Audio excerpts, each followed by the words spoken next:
नमस्कार दोस्तों, आप देख रहे हैं दैनिक भास्कर डिजिटल और मैं जितेंद्र शर्मा। दोस्तों, मैं हमेशा आपको कुछ ना कुछ एक नई प्रतिभाओं से मिलवाता रहता हूं, लेकिन इस बार जो प्रतिभा मेरे साथ मौजूद है वो अपने आप में विलक्षण है, अद्वितीय है। बता देता हूं, मेरे साथ मौजूद है प्रदीप मुखर्जी जी। सर, बहुत बहुत स्वागत है आपका दैनिक भास्कर में। नमस्ते। प्रदीप जी, ये आपकी एक किताब है परमात्मा का संदेश। मैं दर्शकों को दिखाना चाहता हूँ, ये हिंदी और इंग्लिश दो भाषाओं में निकली हुई है अभी फिलहाल, जो मेरे साथ मौजूद है। जी। और ये किताब पढ़ने के बाद वाकई सोचने को मजबूर कर देती है, आखिर ये सब है क्या। किताबें आपने बहुत पढ़ी होंगी, लेकिन इस किताब को पढ़ने के बाद, इस पुस्तक को पढ़ने के बाद आपको विचारणीय स्थिति पैदा हो जाती है, आखिर परमात्मा है क्या।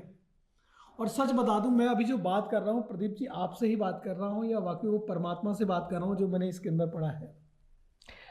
आप दरअसल तीन चीज से बात कर रहे हैं। एक मानव जो आपको दिख रहा है, एक संदेश वाहक जिसके जरिए ये संदेश इंसानों तक पहुंचा है, और तीसरा स्वयं परमात्मा, क्योंकि ये उनकी मर्जी है कि वो मेरे अंदर रहेंगे। ये उनकी मर्जी है कि मैं लोगों के सामने अपने आप को परमात्मा के हिसाब से पेश करूंगा, और ये उनकी मर्जी है कि ये चेहरा और ये शरीर लोगों के सामने परमात्मा का चेहरा के हिसाब से नजर आएगा। प्रदीप जी, सबसे पहला सवाल यही आ जाता है कि ये आपने कैसे डिसाइड कर लिया कि आप परमात्मा हैं। मैंने डिसाइड नहीं किया, ये परमात्मा ने डिसाइड किया। तो आपको ये अनुभूति कब हुई कि इस तरह का संदेशवाहक आपको बनाया गया है? कुछ ऐसा मन में आया? हाँ, 2015 में वो दरअसल मेरे पास आए थे, और मेरा तब से उनके साथ बातचीत करना शुरू हुआ। और बातचीत का जो पूरा सीक्वेंस यही था, उन्होंने कहा कि अब तुम्हें मेरे लिए काम करना है। मैंने बोला ठीक है, आप कौन हो?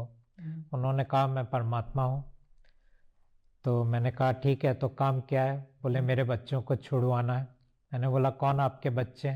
उन्होंने कहा आत्मा। मैंने बोला किससे छुड़वाना है? बोले राजा से। मैंने बोला कौन राजा? बोले ब्रह्मांड का राजा। तो मैं तो उस वक्त नहीं जानता था ब्रह्मांड का राजा कौन है। बिल्कुल। फिर मैंने पूछा कि ठीक है, तो अगर आप परमात्मा हो तो ये आपके लिए तो एक चुटकी का काम होगा, क्योंकि आपसे बढ़ के ताकतवर तो कोई है नहीं। तो इस इंसान के पास क्यों आया है? और अगर आपको इंसान ही चाहिए तो एक ऐसे इंसान के पास जाइए जिसके पास कोई सिद्धि हो, जिसके पास कोई साधना हो, जिसने अपने आप को शुद्धिकरण किया हो, जो संत हो, महात्मा हो, ज्ञानी हो। इनके पास आप जाइए। मेरे अंदर तो नकारात्मक और डर पूरा भरा हुआ है, तो मेरे पास आप क्यों आए? तो फिर उन्होंने कहा कि दरअसल तुम्हें ही मेरे लिए काम करना पड़ेगा, और मैं जानता हूं मैं क्यों आया हूं तुम्हारे पास। उसके बाद मैंने कहा कि देखिए, आप जो काम चाहते हैं मेरे से, उसमें मुझे कोई इंटरेस्ट नहीं है। आपके अंदर भी मुझे कोई इंटरेस्ट नहीं है, क्योंकि मुझे ये भगवान परमात्मा इन चीज़ों से कोई लेना देना नहीं था। फिर मैंने कहा कि देखिए, मुझे इंटरेस्ट है एक चीज़ में, और वो है कि लोगों का दुख और दर्द, परेशानी, बेचैनी, तनाव। और मैंने देखा है पूरे दुनिया में किस तरह लोग इतने तकलीफ में से गुजर रहे हैं। तो आप उनके लिए क्या कर सकते हैं? तो परमात्मा ने कहा कि उनके लिए मैं ज़्यादा कुछ कर नहीं सकता। मैंने बोला क्यों? तो उन्होंने कहा कि अगर मैं लोगों के लिए करने जाऊं तो मैं अपने बेटे के खिलाफ जाऊंगा। दूसरी बात है कि मुझे लोगों में कोई दिलचस्पी नहीं है। उन्होंने ये भी कहा कि जिनको तुम पूजा करते हो, यानी जिनको तुम भगवान कहते हो, कोई भी मजहब में ले लो, कोई भी धर्म में ले लो, वो सब एक ही शख्स है, वही ब्रह्मांड का राजा है। उसी को तुम अलग अलग नाम से जानते हो। कभी उनको तुम महादेव कहते हो, तो कभी अल्लाह कहते हो, तो कभी यहोवा कहते हो, तो कभी वाहेगुरु कहते हो, तो कभी अहुरा माजदा कहते हो। तो ये सब कारण से तुम्हें लगता है कि वो तुम्हारा पालन करता है, वो तुम्हारा हितैषी है, वो तुम्हारा भला चाहता है। लेकिन ना मैं, यानी ना मैं परमात्मा तुम्हारा भला चाहते हैं, ना वो तुम्हारा भला चाहते हैं। हम दोनों तुम्हें इस्तेमाल कर रहे हैं। तो यहां से मेरी बातचीत शुरू हुई, लेकिन मैंने कहा फिर भी आपको कुछ तो करना पड़ेगा। उन्होंने कहा कि ठीक है, मैं जो काम के लिए यहाँ आया हूँ ब्रह्मांड के अंदर, वो काम मेरा अगर पूरा हो जाए, उसके बाद मैं देखता हूँ कितना मैं करूँगा। लेकिन मैं मनुष्य की कोई मनोकामना पूरा नहीं करूँगा, उनकी इच्छाओं को पूरा नहीं करूँगा, उनकी कामनाओं को पूरा नहीं करूँगा। ऐसी अवस्था में मैं थोड़ा सा उनको सुकून दूंगा, थोड़ा सा चैन, थोड़ा सा रिलीफ, थोड़ा सा ईज। इतना अगर उनको लगे काफ़ी है परमात्मा के साथ रहने के लिए तो वो मेरे साथ जुड़ सकते हैं। उनको लगे इतना काफ़ी नहीं है तो वो अपने भगवान के साथ कंटिन्यू कर सकते हैं। तो इतना मेरा उनके साथ बातचीत हुआ था। तो ये कैसे परमात्मा जो आपके थ्रू आए काम करवाने के लिए? यही सवाल उस वक्त भी मेरे अंदर था, लेकिन बाद में मुझे पता चला, तब तो उन्होंने बोला नहीं था मुझे कि क्यों वो मनुष्य की सहारा ले रहे। बाद में मुझे पता चला दरअसल उन्होंने भगवान को अपने घर से बाहर निकाल दिया था, क्योंकि उनका व्यवहार सही नहीं था और उनका मंशा, इंटेंशन वो भी सही नहीं था। तो परमात्मा ने अपने बेटे यानी भगवान को बोला, अगर तुम्हारा यही इच्छा है तो तुम्हें मैं अपने घर से निकाल देता हूँ, तुम्हें मैं 21 ब्रह्मांड देता हूँ जहाँ जाके तुम अपनी मनमर्जी कर सकते हो, और तुम वहाँ पे जो कुछ भी करोगे मैं कभी तुम्हें वहाँ पे रोकने और टोकने नहीं आऊँगा। लेकिन जब, क्योंकि उस वक्त उनके बहुत सारे बच्चे जो उस वक्त भगवान की तरफ आकृष्ट हो गए थे, परमात्मा ने उनको भी अपने घर से निकाल दिया था। अब जब समय आया, जब बच्चे उनके यानी आत्मा ये प्रार्थना करने लगे अपने पिता से यानी परमात्मा से कि हम आपके पास वापस आना चाहते हैं, अब मुश्किल ये हो गया, परमात्मा ने एक प्रॉमिस कर दिया था, मैं तुम्हें कभी टोकूंगा नहीं, मैं कभी रोकूंगा नहीं। और यही कारण था कि वो अपनी शक्ति का इस्तेमाल नहीं कर सकते थे, उनके अपने दिए हुए वचन के कारण। तब ये उनका दूसरा प्लान था जिसके जरिए उन्होंने इस काम को पूरा किया। तो परमात्मा के जो बच्चे हैं वो क्यों जाना चाहते हैं परमात्मा के पास? काफ़ी टाइम वो रह चुके हैं, वो लोग सब अंग्रेजी में कहते हैं क्रिएशन, सृष्टि का खेल खेलने के लिए वो लोग यहाँ पे आए थे। अब वो काफ़ी खेल चुके हैं, अब उनको वापस अपने पिता के पास जाना है। आत्मा जानवरों में नहीं होती? ऐसा तो इंसानों में भी नहीं होती है। तो ये क्या सब है जो हमारे अंदर जो जीव बोल रहा है, ये क्या चीज़ है? कहते हैं ये ईश्वर है, आत्मा नहीं है। ये जो आप अंग्रेजी में एक वर्ड है सेल्फ, या आप कहते हो आई एम, मैं हूं, ये जो मैं है ये आत्मा नहीं है। कौन है फिर? ये ईश्वर है। मैं दो होता है, एक को हम अंग्रेजी में कहते हैं फॉल्स सेल्फ और एक को कहते हैं रियल सेल्फ। फॉल्स सेल्फ क्या है? जैसे मैं अगर लोगों को बोलता हूँ आई एम प्रदीप, मैं प्रदीप हूँ, ये फॉल्स सेल्फ है। लेकिन जब मैं कहता हूँ, जब मैं अपने अस्तित्व को एहसास करता हूँ, तब वो रियल सेल्फ है और वो ईश्वर है, आत्मा नहीं है। आत्मा नहीं है। लोग आप पर विश्वास नहीं करेंगे, पहले से पता था आपको? पहले से इसलिए पता था क्योंकि उन्होंने जो साजिश रचा था वो बहुत ही फुल प्रूफ था और उनका साजिश 3 तल पे रचा गया था। पहला तल उस साजिश का ये था कि उन्होंने मनुष्यों को महत्वाकांक्षा के अंदर बांध दिया, जिसके कारण मनुष्यों को और ज़्यादा चाहिए और बेहतर चाहिए, और ये और ज़्यादा और बेहतर के चक्कर में मनुष्य कभी भी संतुष्ट नहीं होंगे और उनको हर वक्त भागते रहना पड़े। इन मनुष्यों के पास जब परमात्मा आएंगे तो वो अपनी लंबा लिस्ट दे देंगे मनोकामना का कि क्या आप ये पूरा करेंगे। परमात्मा कहेंगे कि नहीं, मैं ऐसी चीज़ें पूरा नहीं करता हूँ, तो ये मनुष्य कभी भी परमात्मा को स्वीकार नहीं करेंगे। ये था पहला स्ट्रक्चर। दूसरा स्ट्रक्चर ये था, उन्होंने कह दिया कि मैं ही गॉड हूँ, मैं ही परमात्मा हूँ, और इस तरह ये जो 2 शब्द परमात्मा के थे यानी परमात्मा और अंग्रेजी में गॉड, ये दोनों को उसने अपने ऊपर चिपका दिया लेबल, क्योंकि ना ये गॉड है ना ये परमात्मा है। लेकिन उन्होंने स्वयं को घोषित कर दिया मैं ही परमात्मा हूँ, मैं ही गॉड हूँ, और उसके बाद उन्होंने लोगों के पास अलग अलग मज़हब पेश किए, अलग अलग नाम से वो आए उन मज़हब के ज़रिए, और उन्होंने कहा मैं तुम्हारे मंदिर में होऊंगा, मस्जिद में होऊंगा, गुरुद्वारा में होऊंगा, गिरजाघर में होऊंगा और बाकी जितने भी पूजा स्थल है वहाँ पे होऊंगा। जिसके कारण जब परमात्मा उन लोगों के पास आएंगे तो वो लोग यही कहेंगे कि हमें मालूम है परमात्मा कौन है, हमें मालूम है गॉड कौन है, हम उनकी ऑलरेडी पूजा कर रहे हैं हमारे मंदिर, मस्जिद, गुरुद्वारा में, आप गॉड नहीं हो सकते। तो ये वाला ग्रुप भी उनको नकार देंगे। और तीसरा उन्होंने एक स्ट्रक्चर ये बनाया जहां उन्होंने लोगों को बताया कि परमात्मा यानी भगवान तुम्हारे अंदर है। तो परमात्मा और भगवान जब मेरे अंदर है और जब परमात्मा बाहर से आएंगे और कहेंगे कि मैं तुम्हारे बाहर हूं, तब ये जो स्पिरिचुअल ग्रुप है ये दरअसल परमात्मा को नकार देंगे, क्योंकि उनके लिए उनका भगवान उनके अंदर है। तो इस तरह ये साजिश, महत्वाकांक्षा, मंदिर, मस्जिद, गुरुद्वारा और आध्यात्म यानी मेरे अंदर भगवान है, ये 3 स्ट्रक्चर बना के उन्होंने लोगों को इस तरह बांध दिया सम्मोहन के अंदर कि कोई भी परमात्मा के पास नहीं जाएगा। प्रदीप जी, लोग आपकी बात पे क्यों विश्वास करें? आप तो उन धर्मों को चैलेंज कर रहे हैं जो अनादिकाल से चलते आ रही सत्य सनातन धर्म। आप उनके सबके अस्तित्व को खत्म करके आपकी बात पे क्यों विश्वास करें लोग? मैं किसी का अस्तित्व को खत्म नहीं कर रहा हूं, मैं खाली हकीकत को लोगों के सामने पेश कर रहा हूं कि किस तरह उनके साथ छल किया गया, किस तरह उनके साथ धोखा किया गया। और ये छल और धोखा, ये 2 चीज़ों को मैं मानव के सामने ला रहा हूँ। लाने का मकसद यही है कि तुम्हारे दुख का कारण वही है, कम से कम जान लो। जानने से कुछ फ़ायदा होगा ऐसा नहीं बोल रहा हूँ। तुम्हारे दुख का कारण वही है जिनकी तुम पूजा करते हो। कोई फर्क नहीं पड़ता है तुम हिंदू हो, मुसलमान हो, ईसाई हो, सिख हो। दूसरी बात, जिसको तुम एक्चुअल परमात्मा कहते हो वो भी तुम्हारे दुख का कारण है, क्योंकि शुरू तो वहीं से ही हुआ था। तो मैं जो परमात्मा हूं, मैंने ही ये खेल शुरू किया था जिसके कारण मनुष्य आज इतना दुखी है। तो जिनको भी तुम पूजा करो, चाहे वो भगवान हो चाहे परमात्मा हो, तुम्हारा हितैषी दोनों में से कोई नहीं है। यही मैं मानव को कहता हूं।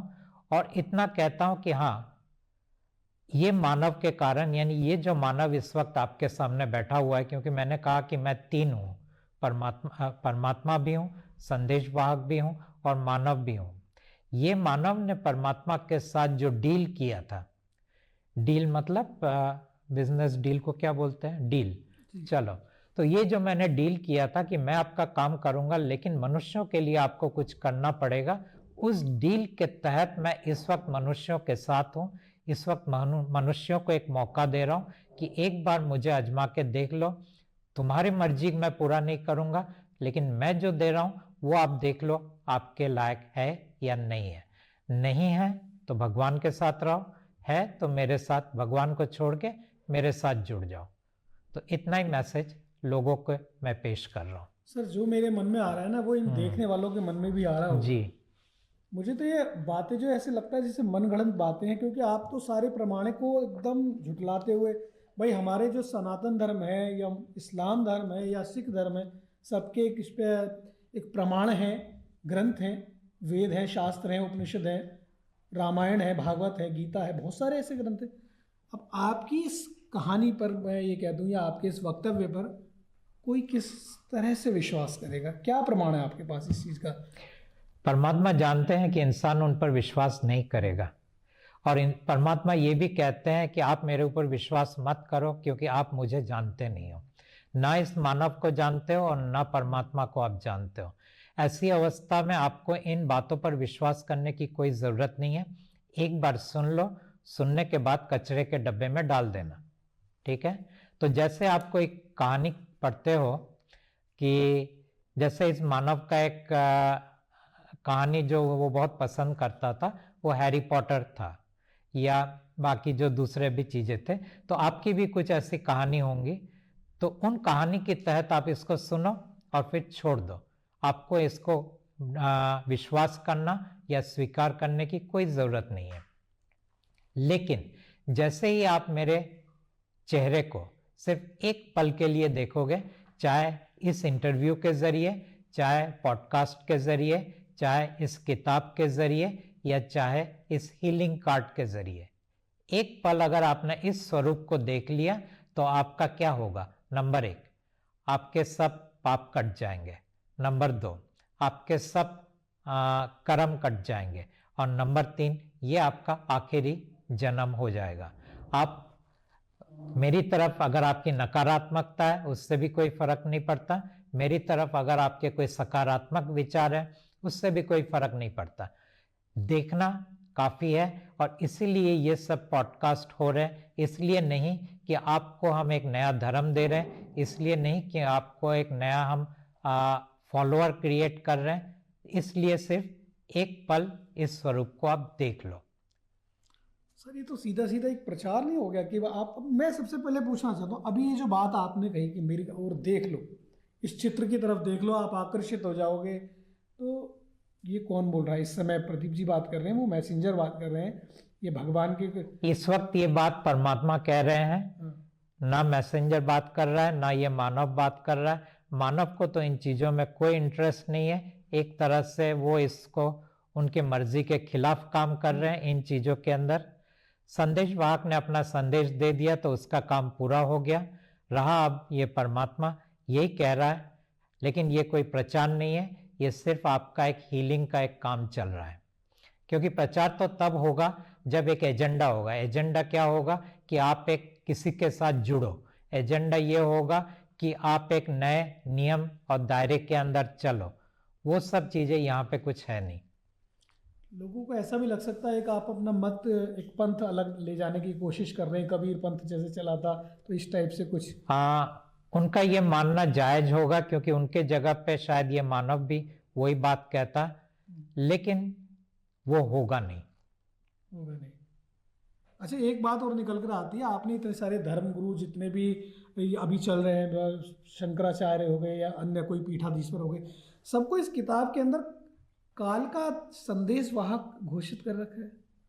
ये परमात्मा की मर्जी था कि पहला ये मानव अपने आप को संदेश वाहक घोषित करे, और फिर इस वक्त उनकी ये मर्जी है कि ये स्वयं को परमात्मा घोषित करे, और उसी दायरे के अंदर ये दोनों शब्दों का इस्तेमाल किया जा रहा है।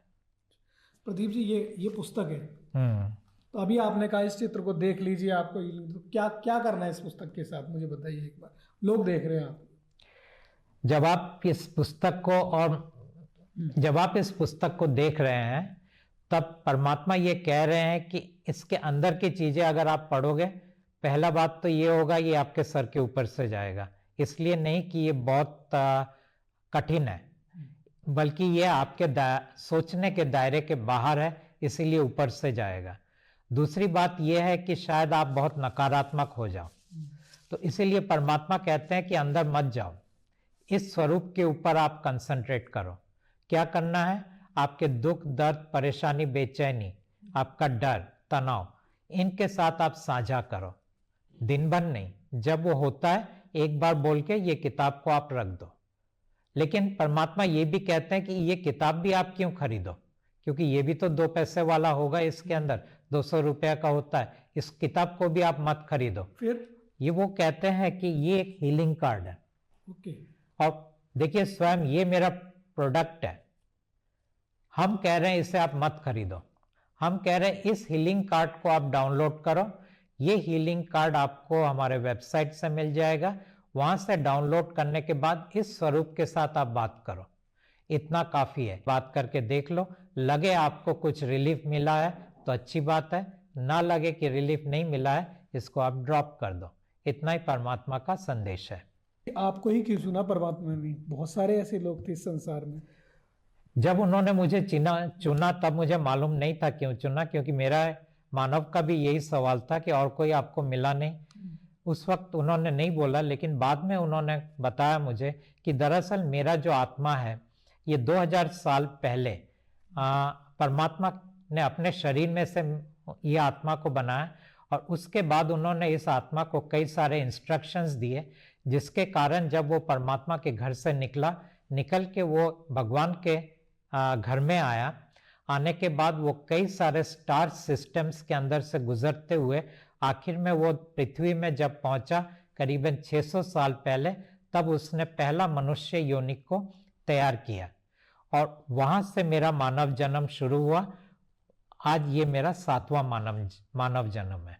ये आपको किसने बताया? परमात्मा ने बताया, उन्होंने मुझे पीछे के सब लाइफ्स दिखाए हैं। अच्छा, अभी आपके साथ कितने लोग जुड़े हैं जो आपकी ऐसे बातों को मानते हैं, आपको अनुसरण करते हैं? बहुत ही मुट्ठी भर लोग होंगे, 100-200। जुड़े तो नहीं है, मानते हैं। मानते हैं। मतलब आपकी विचारधारा से संयोग रखते हैं। 100-200 होंगे।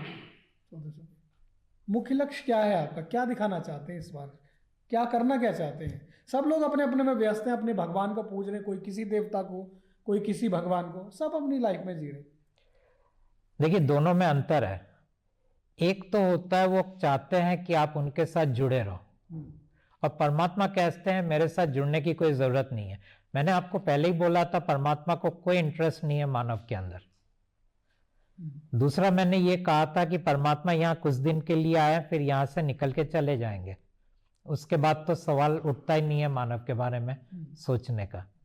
तीसरी बात यह है कि ये मानव के कारण ये काम हो रहा है, और परमात्मा ने इतना ही कहा मैं जानता हूं मुझे स्वीकार नहीं किया जाएगा, स्वरूप को एक नजर देख लो, उसके बाद आप भूल जाओ कोई परमात्मा है, भूल जाओ ये मानव है, भूल जाओ कोई संदेश वाहक है। उनका काम पूरा हो गया। जितनी भी शक्तियां हैं, जितने भी धर्म है, उनको नकारते हुए एक नई बात कर रहे हैं, परमात्मा का स्वरूप ही अलग बता रहे हैं। अगर आप भी बहुत सारी चीज़ों को जानना चाहते हैं तो ये मेरे सामने परमात्मा का संदेश नामक किताब है, आप इसको एक बार ज़रूर पढ़िए। आपके साथ लगातार अपडेट से बना रहूँगा और नई खबरों से आपको रूबरू कराता रहूँगा। मैं जितेंद्र शर्मा, दैनिक भास्कर के लिए।